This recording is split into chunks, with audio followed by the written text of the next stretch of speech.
আজকে আমরা দেখব দ্বিতীয় পর্যায়ক্রমিক মূল্যায়ন 2025-এর জন্য আরও একটি প্রশ্নপত্র সপ্তম শ্রেণী ভূগোল প্রশ্ন, যেখানে পূর্ণমান 50, সময় রয়েছে 1 ঘন্টা 30 মিনিট।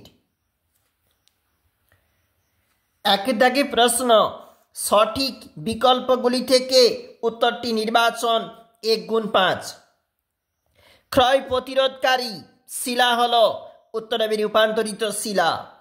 পৃথিবীর বৃহত্তম মালভূমি হল সঠিক উত্তর পামির মালভূমি। পৃথিবীর স্থলভাগের বেশিরভাগই মালভূমি। আফ্রিকার উত্তর দিকে সাহারা মরুভূমি অবস্থিত। ভারতের একটি অন্তর্বাহিনী নদী, সঠিক উত্তর হবে লোনি। নিচের প্রশ্নগুলির এক কথায় উত্তর দাও। 1x8 বলা রয়েছে প্রশ্নের মার্ক। দ্রাঘিমা অনুযায়ী কোন স্থানের সময় নির্ণয় করাকে কি বলা হয়? উত্তর হবে স্থানীয় সময়।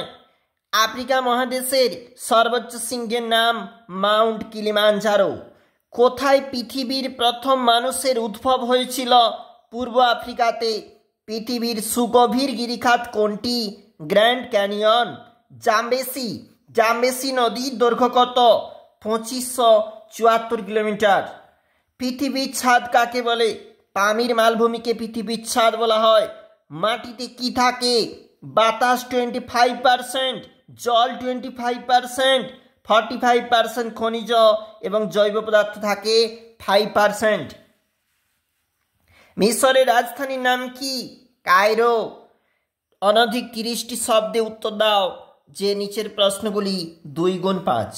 জলপ্রপাত কাকে বলে? কোন কোন নদীর মিলিত নীলনদ? স্তূপ পর্বত কিভাবে সৃষ্টি হয়? স্তূপ পর্বত কাকে বলে? উদাহরণ নাও। নিত্যবহ নদী কাকে বলে? আগ্নেয়শিলা কিরূপ হয়? আফ্রিকায় কি ধরনের জলবায়ু বনভূমি দেখা যায়? অনধিক 50টি শব্দে 4টি প্রশ্নের উত্তর দাও। 3x4। পরবর্তী পেজে চলে যাচ্ছি। শিলা থেকে কিভাবে মাটি সৃষ্টি হয়?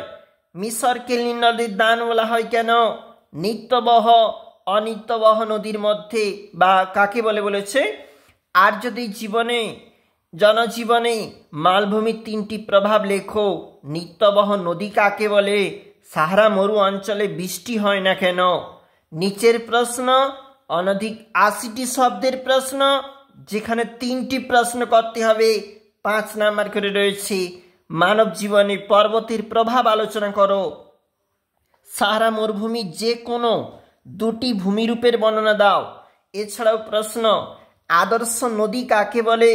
নদীর উচ্চ গতিতে সৃষ্ট 2টি ভূমিরূপের চিত্র সহ বর্ণনা দাও। পৃথিবীর ভিতরকার শক্তি কি? ভিতরকার শক্তির প্রভাবে কি কি ভূমিরূপ গঠিত হয়?